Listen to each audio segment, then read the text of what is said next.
Hi అండి, welcome back to common రుచులు. నేను మీ శిరీష. ఈరోజు మనం చేసుకోబోయే రెసిపీ వచ్చేసి low fat and high proteins ఉండేటువంటి మీల్ మేకర్ మసాలా కర్రీ. దీన్ని సోయా చంక్స్ అని కూడా అంటారు. ఇది వెజ్లోనే one of the best protein food అండి. ఇది మనకి ఫ్రైడ్ రైస్లోకైనా రోటీలోకైనా చాలా బాగుంటుంది. ఇది ఎలా చేసుకోవాలో ఇప్పుడు చూసేద్దాం.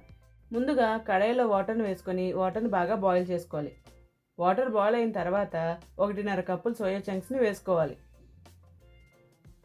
ఇలా వేసుకొని 1 నిమిషం మరిగించుకోవాలి. అంతకన్నా ఎక్కువసేపు బాయిల్ చేస్తే మీల్ మేకర్ అనేది బాగా మెత్తగా అయిపోతాయి.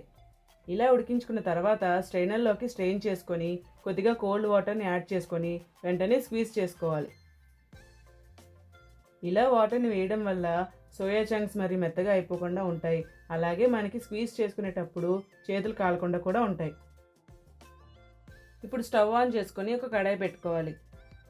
కడాయి హీట్ అయిన తర్వాత 1 టేబుల్ స్పూన్ ఆయిల్ వేసుకోవాలి.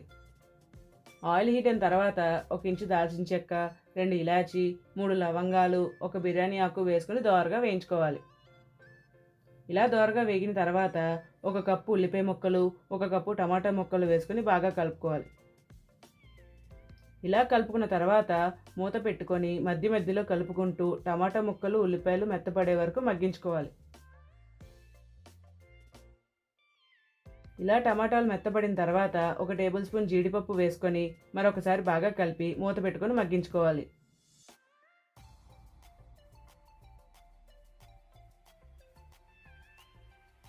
ఇలా 5 నిమిషాలు బాగా మగ్గిన తర్వాత స్టవ్ ఆఫ్ చేసుకొని చల్లారిన తర్వాత ఒక మిక్సీ జార్లోకి ట్రాన్స్ఫర్ చేసుకోవాలి.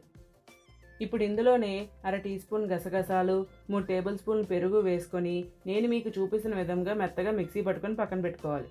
ఇప్పుడు స్టవ్ ఆన్ చేసుకొని ఒక కడాయి పెట్టుకోవాలి.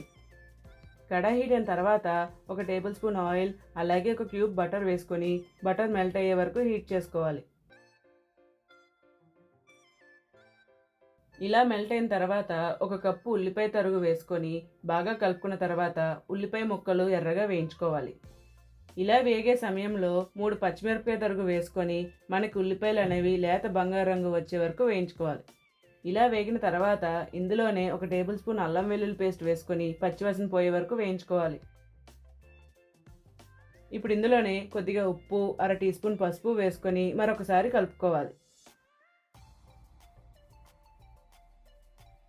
ఆ తర్వాత మనం ముందుగానే ఉడికించి పక్కన పెట్టుకున్న సోయా చంక్స్ని వేసుకొని ఒక 2 నిమిషాలు వేయించుకోవాలి.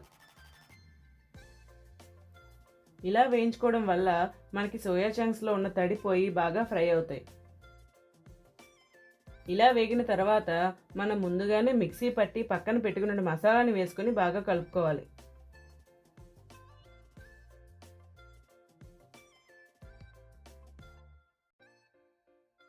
ఇలా కలుపుకున్నాక 1 కప్పు వాటర్ని యాడ్ చేసుకుని మరొకసారి కలుపుకోవాలి.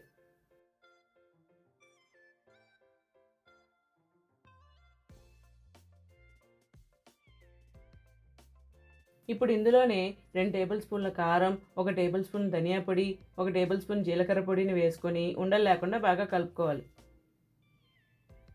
ఇలా కలుపుకున్న తర్వాత గ్రేవీ కన్సిస్టెన్సీ చూసుకొని మరొక కప్పు వాటర్ని యాడ్ చేసుకోండి.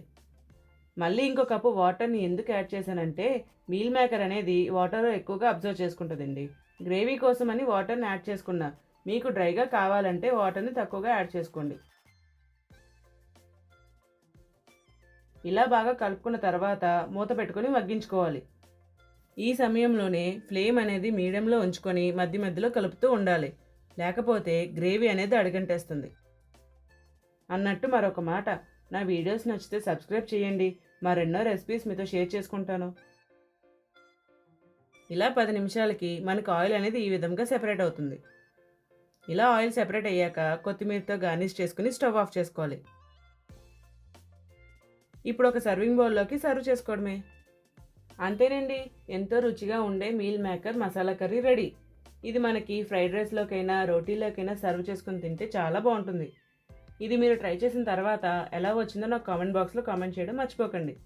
అలాగే వెళ్ళే ముందు నా ఛానల్ సబ్స్క్రైబ్ చేసి వెళ్ళొచ్చు కదా. అమ్మ వంట లైక్ చేయండి, షేర్ చేయండి, కమెంట్ చేయండి, దాంతో చేయండి.